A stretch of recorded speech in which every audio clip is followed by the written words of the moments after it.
اخواني اخواتي، اليوم غادي نتكلموا على قطار الفوسفات. هو اثقل قطار عندنا في المغرب. علاش؟ بحكم الحموله ديالو اللي تتوصل 4800 طن، 4800 طن. الميتراج ديالو الطول تيقدر يوصل 749، وحنا عندنا لو ماكسي يعني اخر اقصى الطول هو عندنا 750. اذا هو الا كان جار 60 تريميه يعني 60 فاغون ليتخيمي. هاد ليتخيمي واحد النوع ديال لي فاغون اللي خاص بالفوسفات. الا كان عنده 60 تريميه يعني 60 عربه، تتوصل الطول ديالو 749، يعني 749 متر بالضبط، بحكم انني خدمت في ليتخان ديال الفوسفات واحد المده اللي ماشي قصيره. علاش اليوم جبت هذا القطار؟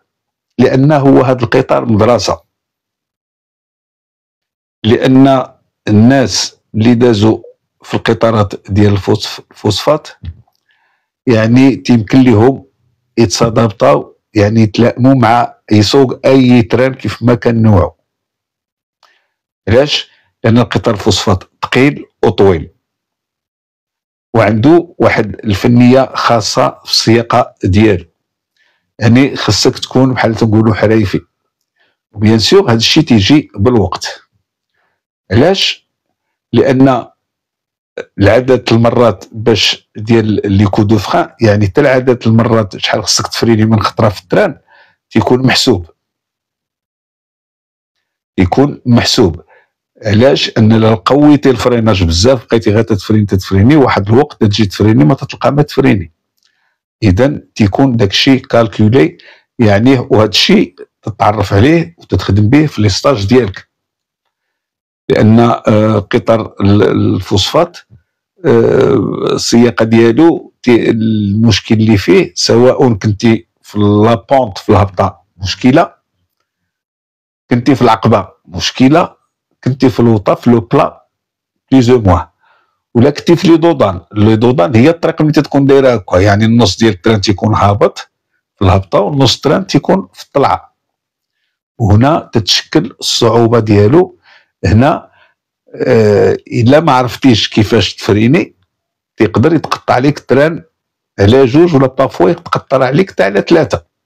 وغادي نشرح لكم كيفاش من خلال هذا الفيديو ان شاء الله.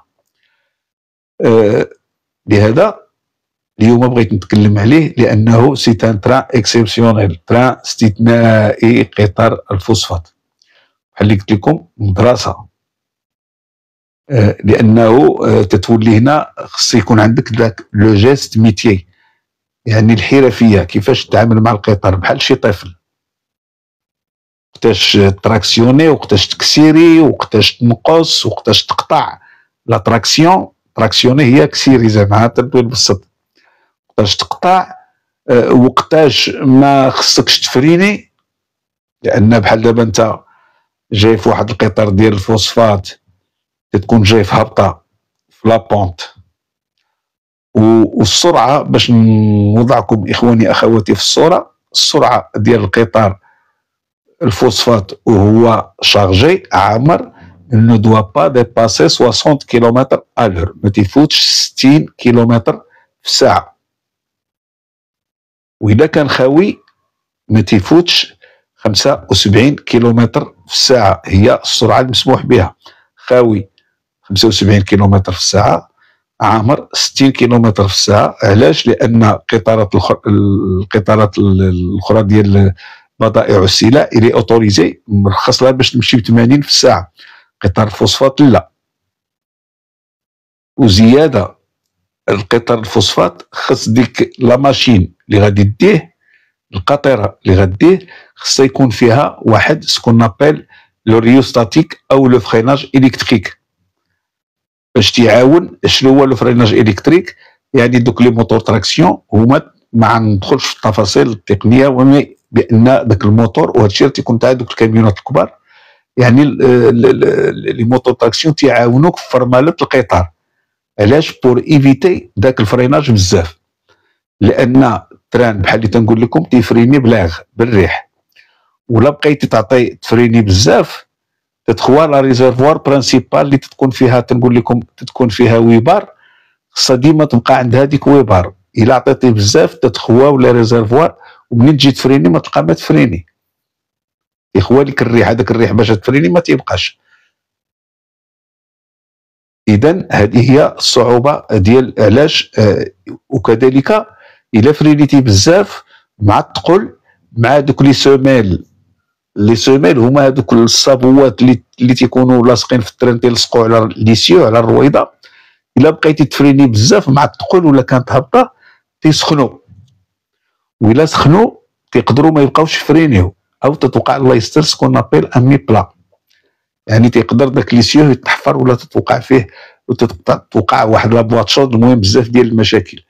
اذا علاش قلت لكم بان القطار ديال الفوسفات فيه لو نومبر دو كو دو فران، يعني العدد المرات اللي غتفريني فيها تيكون محسوب باش التران ديالك يوصل سان اي سوف، باش القطار ديالك يوصل بسلام.